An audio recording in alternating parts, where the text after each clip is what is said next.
Sa anino ng dilim, saan mo nga ba matatagpuan ang iyong tapang? Handa ka bang yakapin ang takot bilang isang aral? At gaano kalakas ang isang ritual para mailigtas ka mula sa pinakamadilim mong bangungot? Sa pagkakataong ito, lalakbayin natin ang alamat ng Amontadore ng Italia, ang masamang espiritu na gumagambala sa mga tao habang sila ay natutulog na nagdudulot ng nakakatakot na bangungot. Pero bago tayo magsimula mga ka-Dark Passenger, ihanda mo muna ang iyong sarili, mag-like, mag-subscribe, at i-share ang video para mas marami pa tayong madala sa dilim. At huwag ring kalimutang i-turn on ang notification bell para hindi ka maiwan sa paglalakbay sa mga kwento ng alamat, misteryo, at kababalaghan mula sa iba't ibang panig ng mundo. Sa biyahe natin ito, dilim ang destinasyon at liwanag lang ang makakapagpauwi. Welcome aboard, this is Dark Passport.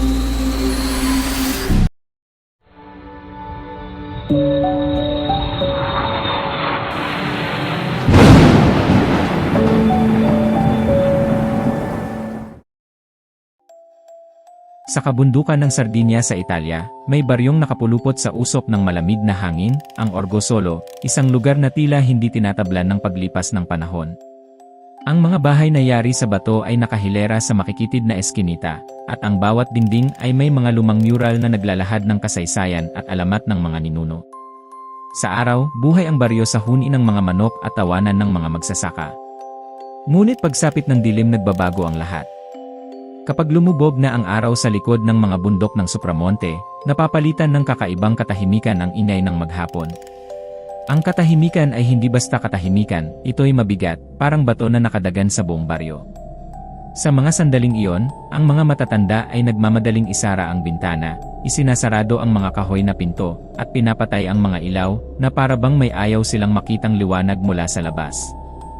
Doon unang napansin ni Lena, 22 taong gulang, ang kakaibang pag-ugali ng mga kapitbahay.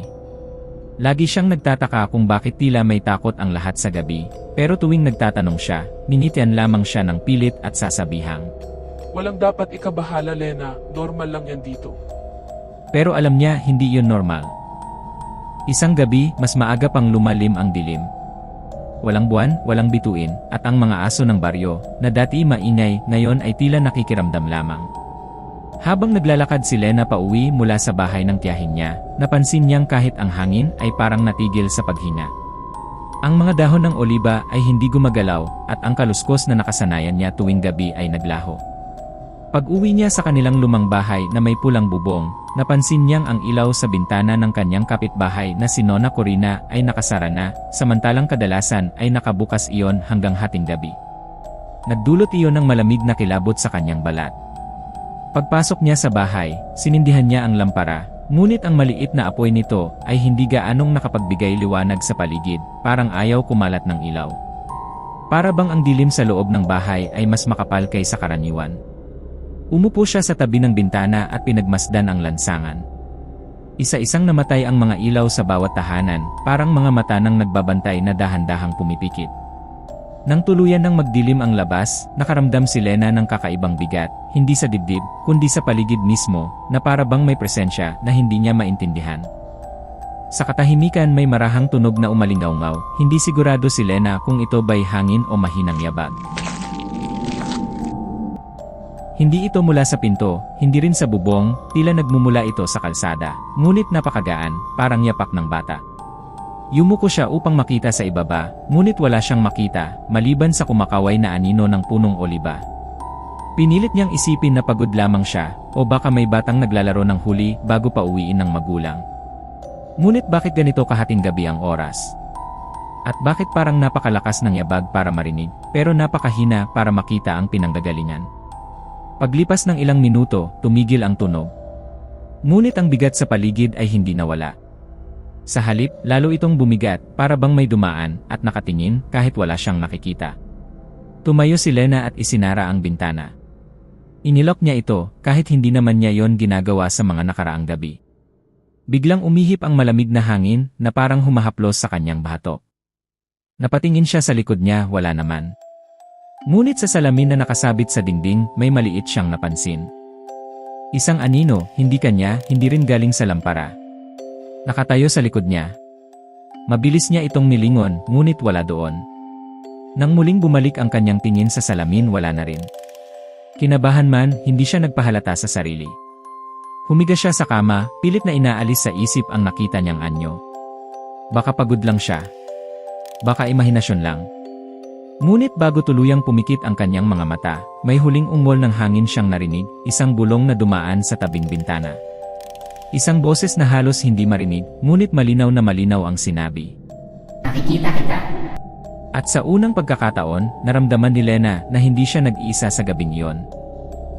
Kinabukasan ng mga gabing ring iyon, matapos ang hindi maipaliwanag na kaba at mga yabag sa labas, sinubukan ni Lena na itaboy ang kanyang takot. Sinabihan niya ang sarili na baka pagod lamang siya, o baka nagbibiro lang ang isip niya dahil sa katahimikan ng Orgo Solo tuwing gabi. Ngunit kahit anong pilit niyang gawing normal ang lahat, may kung anong humihila sa kanyang isip, ang aninong nakita niya sa salamin, ang bulong na tila mula sa hangin, at ang bigat na nakadagan sa katahimikan. Maaga siyang kumain ng hapunan at uminom ng mainit na tsaa upang pakalmahin ang sarili. Hinayaan niya ang lampara sa tabi ng kama na magbigay liwanag, ngunit kahit iyon, tila ayaw sumapat. Ang bawat sulok ng kwarto ay may kakaibang lalim ng dilim, parang bawat anino ay may sariling hugis na hindi niya mawari. Bago siya matulog, lumapit siya sa bintana at sinilip ang labas. Wala siyang nakitang tao. Wala ring hayop. Tanging ang kurba ng kalsada at ang aninong gumagalaw sa mga pader ang tila nabubuhay. Sa malayo, ang mga sanga ng nakatayong punong oliba ay umiindak kahit halos walang ihip ng hangin. Huminga siya ng malalim at ipinikit ang mga mata. Hindi niya alam kung anong oras nang magising siya, pero ang siguradong alam niya na nangyari ay hindi siya makagalaw. Una, parang mabigat ang kanyang dibdib, na para bang may nakapatong na mabigat na bato. Sinubukan niyang iangat ang kanyang mga kamay, pero parang nakadikit ang mga ito sa kama. Sinubukan niyang ibuka ang kanyang bibig upang sumigaw, ngunit kahit ang dila niya ay tila tinuluyan ng malamig na hangin. Napalunok siya, pero kahit iyon ay may bigat. Para siyang nilulunod ng sariling katawan. Nakadilat ang mga mata niya, ngunit hindi siya makapagsalita, hindi rin makasigaw. Sa una, inisip niyang sleep paralysis lamang iyon. Pero hindi. May ibang presensya sa kwarto. Sa sulok ng kanyang paningin may munting paggalaw. Isang anino, maliit, parang bata, ngunit sobrang payat. Literal na parang dalawang tuwid na braso at dalawang paa na halos hindi masundan ng mata. Unti-unti itong umaakyat sa gilid ng kanyang kama, hindi naglalakad kundi gumagapang, pero hindi gumagalaw ang kama o sahig. Para bang lumulutang, ngunit may bigat. At bago pa niya tuluyang maunawaan, nakaupo na ang nilalang sa pagitan ng kanyang tiyan at dibdib.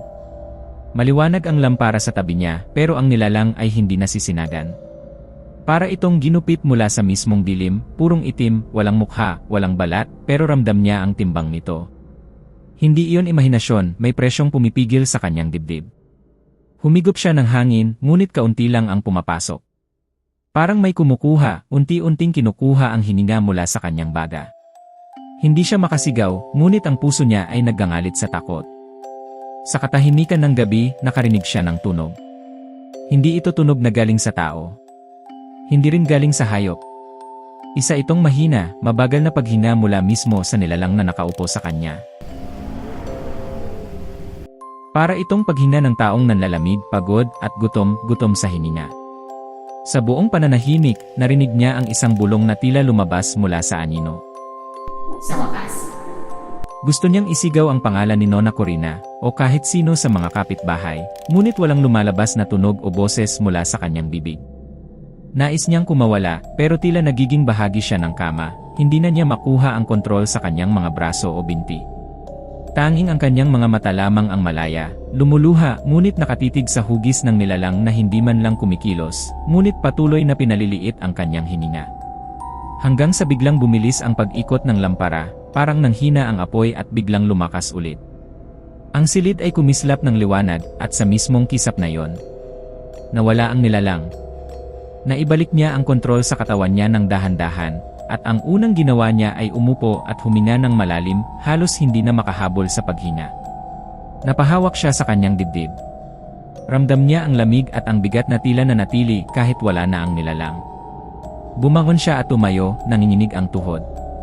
Tinitigan niya ang sahig, ang kama, ang pinto. Walang bakas ng kahit ano. Walang marka, walang yabag ni anino nito. Pero bago niya isara ang lampara, napansin niyang ang apoy ay napasayaw sa hangin, kahit sarado ang lahat ng bintana.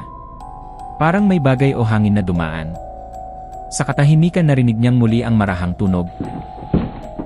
Ngunit ngayong gabi, hindi iyon mula sa labas, nagmumula iyon sa ilalim ng kanyang kama.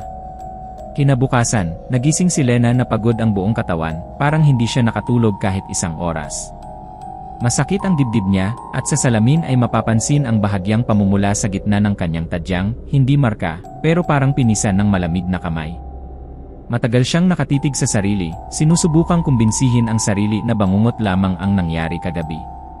Kung totoo man yon, paano niya ipapaliwanag ang pakiramdam na may malamig na presensyang bumibisita sa kanya tuwing pipikit siya? Habang naglalakad papunta sa tindahan ng tinapay, napansin niyang walang tao sa lansangan. Mas kakaunti ang ingay ng umagang iyon, at halos lahat ng bintana ay sarado pa kahit tirik na ang araw. May dalawang matandang babae ang nag-uusap sa dulo ng kalsada, bahagyang nagbubulungan. Nang makita siya, agad silang tumigil at nagkatinginan. Para bang may alam sila at ayaw na lang nilang magsalita. Si Nona Corina lamang ang kilala niyang may lakas ng loob na magsabi sa kanya ng totoo, kaya doon siya agad nagpunta. Ang bahay ni Nona Corina ay isa sa pinakaluma sa buong Orgosolo, bungalo na gawa sa kahoy at bato, may kurtinang kupas at may halimuyak ng tuyong damo at lumang insenso. Kapag pumapasok si Lena dito, parang bumabalik siya sa panahong ang mundo ay puno pa ng mahika at takot. Nang kumatok siya, agad bumukas ang pinto ng dahan-dahan, na parang siya lang ang inaantay nito. Lena, Mahinang sabi ni Nona Corina. halika, igagawa kita ng tsaa. Hindi pa man siya nakakapagsalita, may kutob siyang alam na ni Nona Corina ang dahilan ng pagbisita niya. Pumasok sila sa maliit na kusina, kung saan umaalimbukay ang singaw mula sa pinapakuluang tsaa na gawa sa merto at dahon ng oliba. Ang aroma nito ay pangalis ng masamang espiritu, ayon sa mga alamat. Tumayo si Lena sa tabi ng mesa, hindi mapakali. Nona, Mahina niyang sabi, may nangyari kagabi. hindi kumurap ang matanda. Matagal siyang tumingin kay Lena bago sumagot. Umupo ka muna, hindi mo gugustuhing marinig ito ng nakatayo. Umupo si Lena, bagaman nanginginig ang tuhod. Tahimik si Nona Corina habang isinasalin ang mainit na tsaa. Nang maupo na ito sa tapat ni Lena, saka siya nagsalita. Anak, ang nakita mo kagabi ay hindi lamang bangungot. At hindi rin basta masamang espiritu. Lumingon ang matanda sa bintana, sinisilip ang liwanag sa labas. Ang mga taga-Orgosolo, mula pa noong panahon ng ating mga ninuno, ay may kinatatakutan tuwing gabi. Isang nilalang na hindi naninirahan sa lupa, hindi rin naman sa kabilang buhay. Nanlamig ang batok ni Lena sa mga sinabi ng matanda. Ang tawag sa kanya ay Amontadore. Bumigat ang hangin sa silid. Isang espiritu na nanggagambala sa mga natutulog. Umuupo siya sa dibdib ng tao, kinukuha ang kanilang hininga. Hindi dahil gusto niyang manakit, kundi dahil nangangailangan siya. Nangangailangan ng ano? Tanong ni Lena halos pabulong. Nangangailangan ng buhay para maramdaman niya ulit na siya ay narito pa rin. Napalunok ng laway si Lena. Bakit ako? Bakit sa akin siya nagpakita? Tumingin si Nona Corina ng direkta sa kanyang mga mata. Dahil ikaw, Lena ang nakakakita sa kanya. Paano? Hindi lahat ng tao ay may kakayahang makakita ng mga hindi nakikitang nilalang. Pero ikaw mula noong bata ka pa, sensitibo ka na sa mga aninong hindi nakikita ng iba. Umiling si Lena. Pero biglang tumayo si Nona Corina. Kinuha nito ang isang lumang pulang tela mula sa kahon sa ibabaw ng estante. Isuot mo ito tuwing gabi. Iniabot niya ang tela, kupas ngunit malinaw pa rin ang matingkad na pula. Takot ang Amontadore sa pulang kulay. Mawawala nito ang kanyang lakas. Maaring hindi kanya lapitan. Ulit ni Lena. Maaring hindi kanya lapitan ng direkta. Dahil kung minsan kapag may napili ang Amontadore, Lumapit ang matanda at halos pabulong na lang. hindi niya basta-basta iniiwan hanggat hindi niya nakukuha ang buhay nito. Biglang nanlamig si Lena.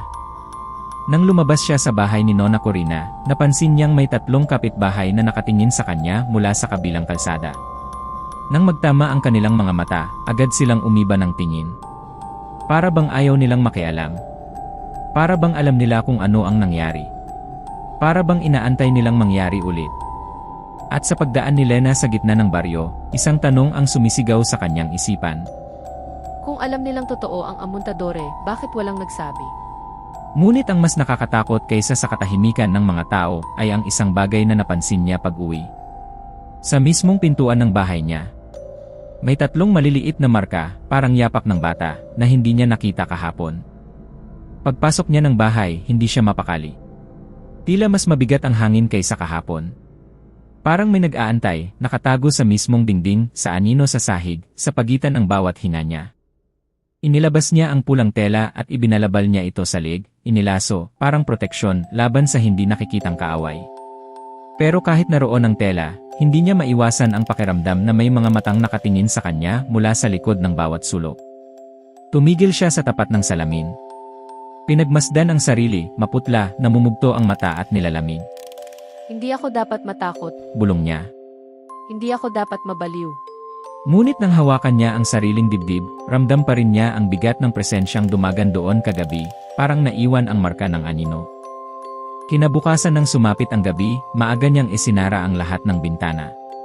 Maraming kandila ang inilagay niya sa paligid, katabi ng lampara, dahil sabi ni Nona Corina, mas gusto ng amuntadore ang mga kwarto na mahihina ang ilaw, ang mga lugar na puno ng dilim. Pero sa sandaling sinindihan niya ang mga kandila, napansin niyang ang apoy mismo ang unang naging kakaiba.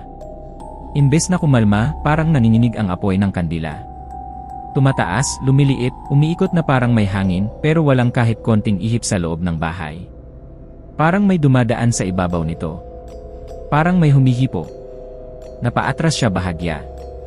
Hindi pa man siya nakakahinga ng maluwag, may narinig na siyang tunog mula sa kisame. Hindi ito yabag. Hindi rin ito tunog ng bubong na umaayos dahil sa init o lamig. Ito ay ritmo. Parang paghampas ng maliliit na daliri. Direktang nasa ibabaw ng kanyang kwarto. Napakapit siya sa pulang tela ng sobrang higpit, halos magmarka sa kanyang balat.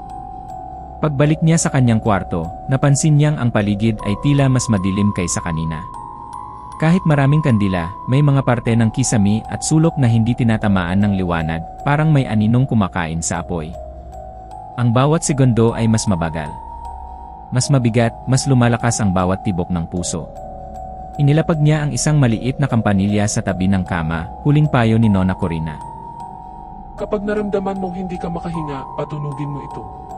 Hindi nito mapapalayas, pero maaaring makagulo sa kanya. Hindi niya alam kung totoo yon.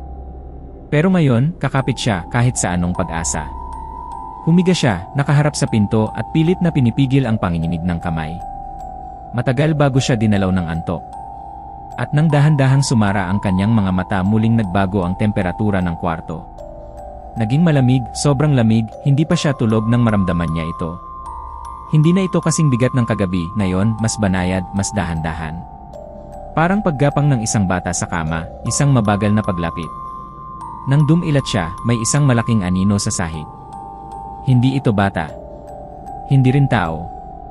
Mahaba ang katawan nito, parang baluktot na tuhod, payat na braso, at leeg na hindi normal ang haba. Pero ang pinaka nakakatakot, hindi ito gumagalaw, ngunit lumalapit ito na parang humahakbang, pero hindi umaangat ang paa. Parang hinihila ng dilim, napalakas ang pintig ng puso niya. Humakbang ang anino. Isa. Isa pa. Hanggang umakyat ito sa dingding, at mula sa dingding, umakyat ito sa kisame. Gumapang ito ng tahimik, parang galamay ng malaking gagamba, gumagapang nakatapat sa ibabaw ng kama niya. Hindi siya makahinga, hindi siya makagalaw, hindi siya makaisip ng kahit ano maliban sa huwag tumingin. Pero tumingin siya. Pagtingala niya, naroon ito, nasa taas ng kisame, nakadikit ang mahabang mga braso, nakapirmi ang mga binti. At ang mukha nito ay isang itim na butas. Hindi mukha, hindi bunganga, hindi ilong, kundi isang walang hugis na kawalan. At mula sa kawalan na yon may marahang umungol. Ang tunog na iyon ay hindi paghinga lang, may halong paghahanap, pagnanasa. Parang gutom na aso na amoy ang karne. Nakayuko ang nilalang, papunta sa kanya, dahan-dahang humahaba pababa ang leeg, umaabot sa mismong mukha ni Lena. Umiiyak na ito, tumutulo ang luha niya. At nang maramdaman niyang nasa ibabaw na ito ng kanyang dibdib, kinuha niya ang kampanilya. At buong lakas niyang pinatunog. Sa unang tunog pa lamang ng kampanilya, nanginig ang hangin, umuga ang kisame at ang nilalang ay umiksi, parang nasaktan. Isang malalim na tunog ang lumabas mula dito, hindi boses, hindi sigaw. Isang yakal, parang punit na tela at basag na buto ang sabay-sabay na nag-crack. Nalaglag ito mula sa kisame, pero hindi sa kama. Nawala ito sa gitna ng hanging malamig, parang usok, parang hindi nanggaling doon. Naiwan si Lena na nanginginig, hawak ang kampanilya na parang ito na lang ang magliligtas sa kanya sa gabing iyon. Ngunit bago siya muling makahinga ng maayos narinig niya ang pinto ng kanyang kwarto. May nagbukas nito mula sa labas, dahan-dahan. At sa pintuan, may anumang maliit, parang bata, na nakasilip sa siwang. Hindi ka dapat lumaban. Bulong ng boses sa hangin. At tuluyan itong naglaho. Kinabukasan, pagkatapos ng gabing puno ng takot, bumalik si Lena sa bahay ni Nona Corina. Hindi lamang siya nag-aalala sa sarili, kundi nagtataka rin kung may paraan upang protektahan ang sarili laban sa amontadore. Tahimik siyang pumasok sa lumang bahay. Sinalubong siya ng mga kupas na pader, amoy ng tuyong damo at insenso, at ang marahang kaluskos ng hangin sa lumang bintana. Sa mesa, nakita niya si Nona Corina na nakayuko habang inaayos ang isang antigong kahon na gawa sa kahoy ng olivo. Nang marinig ang mga yabag ni Lena, dahan-dahan siyang tumingala at mumiti, isang ngiting may halong pag-aalala. Halika anak, bumisita kang muli. Sabi ni Nona Corina, sabay tapik sa tabi niya. May isa pa akong ibibigay sa'yo. Mas mahalaga ito. Nagulat si Lena. Pero may binigay ka na pong pulang tela noon, di ba? Yung sinabi niyong pantaboy sa masamang anino. Tumango ang matanda, mabagal at mabigat. Pero ang telang iyon ay para sa pang-araw-araw na proteksyon, isang simpleng panangga kapag dumaan ang espiritu. Hindi iyon sapat kapag unti-unti ka nang nakikita ng amontadore. Binuksan ni Nona Corina ang kahon, at mula rito ay dahan-dahang kinuha ang isang pulang bigkis, mas luma, mas makapal, at may mas masalimuot na borda kaysa sa nauna. Inabot niya ito kay Lena. Nakapulupot ito ng 3 beses, tila ba may sariling kasaysayan ang bawat tahi. Ito ay hindi basta-bastang bigkis, iba ito sa naunang tela, ang nauna ay proteksyon, ito naman ay panali. Isang panangga na kailangan mong itali sa iyong kama o sa dibdib mo kapag natutulog ka. Sabi ng matanda. Pinakita niya ang mga tahi nito, may maliliit na simbolo ng sinaunang kultura ng Sardinia, mga palatandaang pinaniniwalaang pumipigil sa masasamang nilalang na kumakain ng takot. Ang pulang kulay nito Patuloy niya. ay hindi lamang simbolo ng buhay. Ito ay kulay na kinatatakutan ng amontadore sapagkat paalala ito ng mga taong hindi niya kayang pasukuin. Tumingin siya kay Lena, seryoso. Pero tandaan mo, anak, kahit na gaano kalakas ang bigkis, hindi ito kapalit ng iyong tapang. Hindi nito kayang palayasin ang espiritu kung ikaw mismo ay bibigay sa takot. Ang bigkis ay gabay, pero ikaw ang sandata. Naramdaman ni Lena ang bigat ng bigkis sa kamay niya. Mainit ito, para bang buhay. At sa unang pagkakataon mula kagabi may bahagya siyang huminga ng mas maluwag. Kinagabihan, mas maingat si Lena, isinuot niya at inilaso sa leg, malapit sa kanyang dibdib. Maraming kandila ang inilagay niya sa paligid ng silid, at tiniyak niyang walang anumang makagagalaw nang hindi niya napapansin. Nang magsara ang mga mata niya, ramdam niya ang kilabot, ngunit hindi katulad ng nakaraan. Ngayon, may proteksyon siya, may simbolo ng buhay. Hindi niya alam kung sapat na yon, ngunit may kakaibang kapanatagan sa puso niya. Hindi nagtagal, muli siyang nakaramdam ng bigat sa dibdib. Ang tibok ng puso niya ay biglang bumilis, at mula sa sulok ng silid, nakita niya ang banayad na paggalaw ng anino. Hindi siya makagalaw, hindi makapagsalita, ngunit ramdam niya ang bigkis sa kanyang dibdib, parang malamig at matibay na tanglaw sa gitna ng dilim.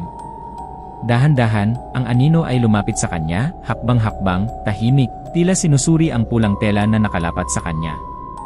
Para bang may naiiba sa bata ngayon. Hindi kagaya ng nakaraan, may lakas siya na hindi madaling matanggal. Muling narinig ni Lena ang bulong, mabagal, mababa, ngunit malinaw. Anong meron sa iyong kakaiba? At sa sandaling iyon, napansin niyang ang anino ay hindi na tumalunton sa kanya sa buong kama. Umupo lamang ito sa gilid ng silid, tahimik, parang nagbabantay. Hindi ito umahon, hindi umaalis, nakatingin lang ito. Kinabukasan, iniwan ni Lena ang bigkis sa tabi ng kama, at napansin niyang may kakaibang pakiramdam sa buong silid. Ang lamig ay hindi kasing lalim ng nakaraan, ang mga anino ay hindi nagtatagumpay sa pagtakip ng bawat sulok ng ilaw. At kahit sa lansangan, ramdam niya na may proteksyon ang sarili niya. Hindi niya alam kung ito ay dahil sa panyo, o dahil sa tapang na unti-unti niyang natututunan, ngunit isang bagay ang malinaw, ang Amontadore ay hindi basta-basta natatalo, ngunit hindi rin siya tulad ng nakaraang gabing iyon, mas may kakayahan na lumaban o makaligtas. At sa isip ni Lena, may munting tiwala. Kahit anong dumating sa dilim, may paraan upang hindi lamang manatiling buhay, kundi manatiling malakas sa pagharap ng takot. Ilang linggo matapos ang gabing iyon, kumalat ang balita sa Orgosolo. May isang espiritu na gumagala sa gabi, umuupo sa dibdib ng natutulog at kumukuha ng hininga. Ang Amontadore man ay hindi na lamang kwento ng matatanda. Nakita ng mga tao sa baryo ang mga marka ng yabag sa mga pintuan, at naramdaman nila ang bigat sa paligid ng kanilang mga bahay. Marami ang natutulog na pilit na nakapikit, ngunit may nakarinig ng mga bulong sa dilim. 3 bata ang nagising na parang nahihirapan huminga. 2 sa kanila ay nagkaroon ng hindi maipaliwanag na pilay sa katawan.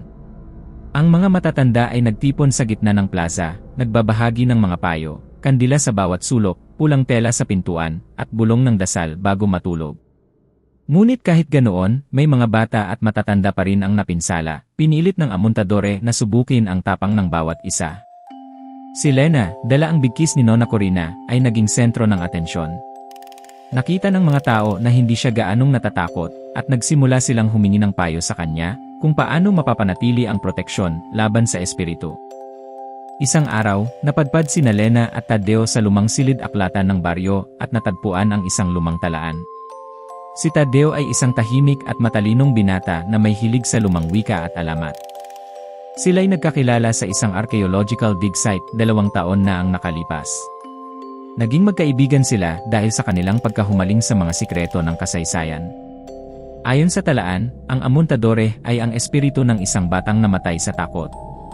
Para palayain ito, kailangan nilang sundan ang mga yapak nito sa Anima Grigia, isang mistikal na mundo ng mga anino, at pakalmahin ang batang espiritu. Pinag-isipan ni Lena at Taddeo ang natuklasan. Kung talagang may ritual upang palayain ang espiritu, kailangang subukan nila, kahit may panganib. Sa gabi ng bagong buwan, may kakaibang liwanag sa kisame ng kwarto ni Lena. Isang maliit na punit sa dilim, parang pinto na humahantong sa Anima Grigia. Pinilit ni Lena na maglakad patungo rito, hawak ang bogkis at sinisiguradong may ilaw sa paligid.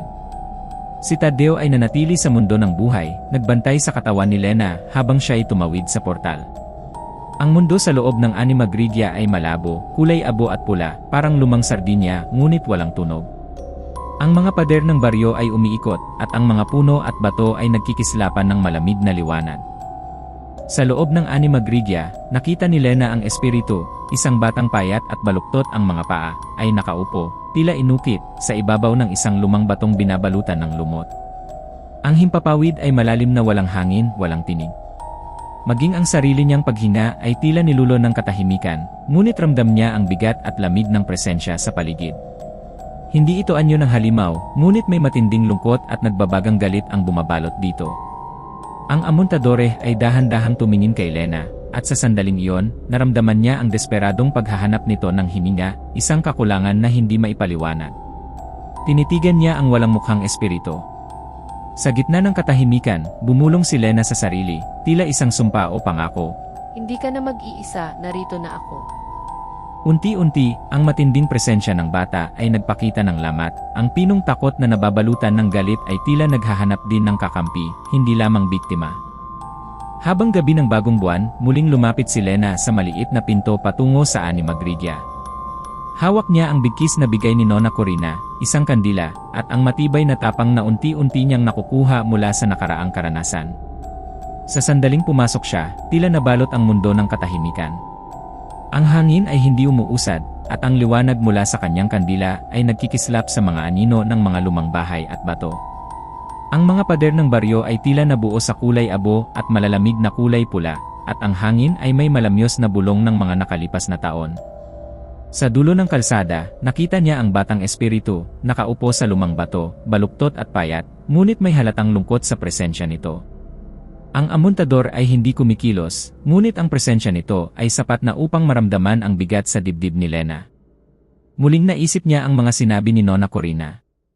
Hindi mo ito mapapalaya sa galit o takot. Kailangang may tapang at malasakit. Huminga siya ng malalim at sinimulan ang ritual. Lumuhod, hawak ang bigkis at kandila, at sinimulang bumulong ng mga lumang dasal ng sardinya na itinuro sa kanya. Habang binubulong niya ang dasal, unti-unti siyang nakaramdam ng kakaibang presensya. Ang amuntadore ay lumapit, hindi upang saktan, kundi upang subukin ang tapang niya. Ang bawat hakbang nito ay parang umaabot sa kanyang puso, ngunit hindi siya umatras. Pinilit ni Lena na makita ang presensya ng espiritu, hindi bilang halimaw, kundi bilang batang naliligaw sa gitna ng mundo ng anino. Unti-unti, ang damdamin ng amuntadore ay nagbago, ang galit at takot nito ay humina, at ang bigat na kanyang nadarama ay parang naiibsan ng tapang at malasakit ni Lena. Biglang naramdaman niyang may nag-init na liwanag mula sa bigkis. Ang kulay pula ay lumiliwanag, tila nakikipag-usap sa espiritu, at sa unang pagkakataon, may munting ngiti ang amuntadore, ramdam ang kalooban. Hindi pa tapos ang ritual. Ang mundo ng Anima Grigia ay hindi simple, may mga matang nagbabantay, mga anino na sumusubok, at mga naglilihim na pinto patungo sa kadiliman. Habang sinusubukan ni Lena na lapitan ang amuntadore, ang mga anino sa paligid ay nagbabago, nagaanyong humanoid, at nagpapakita ng galit at pangamba. May ilan sa mga anino ang sumubok na hilahin siya palayo sa batang espiritu. Lumaban si Lena, hindi gamit ang lakas kundi gamit ang tapang at tiwala sa kanyang puso. Bumulong siya ng dasal, tinutok ang panyo sa bawat anino, at isa-isang naitaboy ang mga ito pabalik sa dilim. Sa gitna ng labanang iyon, nakita niya ang amuntadore na parang naglalaro, parang sinusubok ang tapang niya. Ngunit hindi siya natakot. Sa halip, nakaramdam siya ng koneksyon. Ang batang ito ay natatakot, nag-iisa, at naghahanap ng kaaliwan. Matapos ang ilang sandali na parabang isang buong gabi, unti-unting humupa ang mga anino. Ang amuntadore ay tumayo mula sa lumang bato at lumapit kay Lena. Para itong humihina ng mas maluwag, at sa halip na bigat, ramdam niya ang liwanag ng kalayaan. Binuhos niya ang tapang at malasakit niya sa espiritu, at nagsimula itong maglaho, unti-unti, parang usok sa hangin. Ngunit bago tuluyang mawala, naramdaman ni Lena ang malamig na haplos sa kanyang balikat, isang huling paalam, isang pasasalamat. Sa sandaling iyon, bumalik ang liwanag sa mundo ng Anima Grigia. Ang mga pader ay nagbalik sa kanilang normal na kulay, ang hangin ay dumaloy, ang katahimikan ay nagkaroon ng buhay at muli niyang naramdaman ang tibok ng kanyang puso. Lumabas si Lena mula sa Anima Grigia, muling bumalik sa kanyang kwarto sa Orgosolo. Ang mga bintana ay bukas, ang hangin ay sariwa, at ang baryo ay tila nagising mula sa mahabang bangungot. Pinulot niya ang bigkis, ngayon ay may bagong kahulugan, hindi lamang proteksyon laban sa dilim, kundi simbolo ng tapang, malasakit, at pagkakaugnay ng tao at espiritu. Si Lena ay naglakad sa baryo, at nakakita ng mga kapitbahay na nakangiti sa kanya, ang ilan ay nakaramdam rin ng kaunting kaluwagan, bilang tanda ng pagpapalaya ng amuntadore. Hindi nagpakita ang batang espiritu muli sa mundo ng buhay, ngunit naramdaman niya na ang kapayapaan ay bumalik sa Orgosolo, at kahit sa katahimikan ng gabi, hindi na siya natatakot. Lumipas ang ilang buwan mula nang tuluyang mapalaya ni Lena ang amuntadore sa mundo ng Anima Grigia. Ang baryo ng Orgosolo ay unti-unting bumalik sa normal, ang mga pintuan ay hindi na nag-iwan ng mga misteryosong marka, at ang gabi ay hindi na kasing bigat o puno ng kaba. Ngunit hindi nakalimot ang bawat isa sa karanasang iyon. Sa bawat bahay, may pulang tela na nakasabit, hindi lamang bilang proteksyon, kundi bilang paalala na may mga bagay sa mundo na hindi natin nakikita, at minsan, hindi natin dapat pinapalayas, dapat lang natin silang unawain. Si Lena ay lumakad sa mga lansangan ng baryo tuwing gabi, nakatingin sa mga anino ng mga puno, sa liwanag ng buwan, at sa mga dingding ng mga lumang bahay. Ramdam niya ang katahimikan, hindi katahimikan ng takot, kundi katahimikan ng kapayapaan at pangunawa. Sa puso niya, alam niyang ang amuntadore, kahit wala na sa kanilang mundo, ay naging bahagi ng kanilang kasaysayan, isang espiritu na natutunang kilalanin, hindi katakutan. Hindi na siya natatakot sa dilim, sa katahimikan, o sa mga anino sa paligid. Sa halip, natutunan niyang pahalagahan ang bawat hininga, bawat gabing tahimik, at bawat sandali ng pagkakaunawaan sa pagitan ng mga buhay at ng mga di nakikitang mundo. Ang mga tao ng Orgosolo ay natutong maniwala, may mga nilalang na kailangan lamang ng malasakit at tapang, at hindi lahat ng nakikita nating takot ay kaaway. Sa halip, ito'y gabay at paalala na kahit sa pinakamadilim na gabi, may liwanag na handang gumabay sa atin.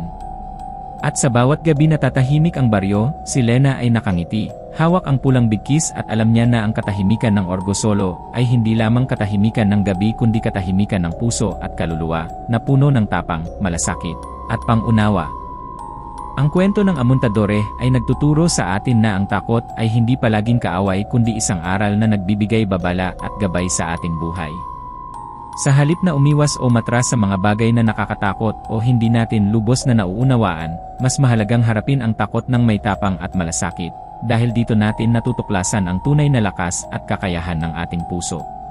Ipinapakita rin ng kwento na ang tapang at malasakit ay higit na mabisang sandata kaysa sa puwersa o galit, na ang pag-unawa sa iba, maging tao man o espiritu, ay nagdudulot ng kapayapaan at kalayaan hindi lamang sa kanila kundi sa ating sarili. Pinapaalala rin nito ang kahalagahan ng pananampalataya sa ating kultura at mga alamat. Ang mga kwento at ritual ng nakaraan ay nagbibigay proteksyon, gabay, at aral na maaari nating gamitin sa kasalukuyan. Higit sa lahat, tinuturo ng kwento na sa gitna ng dilim, katahimikan, at mga hamon, may liwanag na naghihintay, liwanag ng tapang, malasakit, at pagkakaunawaan. At ang tunay na kapayapaan ay nakukuha kapag natutunan nating pahalagahan ang katahimikan at gamitin ito bilang gabay sa ating mga hakbang sa buhay. Sa kabuuan, ang Amontadore ay paalala na ang tapang, malasakit, at pag-unawa ay hindi lamang nagliligtas sa atin sa dilim kundi nagbibigay daan din sa ating paglago at pagpapalaya sa ating sarili at sa iba. At dito nagtatapos ang alamat ng Amontadore, mga ka-Dark Passenger. Kung nagustuhan nyo ang kwento nito, huwag kalimutang mag-like, mag-subscribe, at pindutin ang notification bell para hindi ka maiwan sa susunod nating paglalakbay sa mga kwento ng alamat, misteryo, at kababalaghan mula sa iba't ibang sulok ng mundo. Dahil sa biyahe natin ito, dilim ang destinasyon, at tanging liwanag lamang ang makapagpapauwi. Ladies and gentlemen, we have just landed. This is Dark Passport.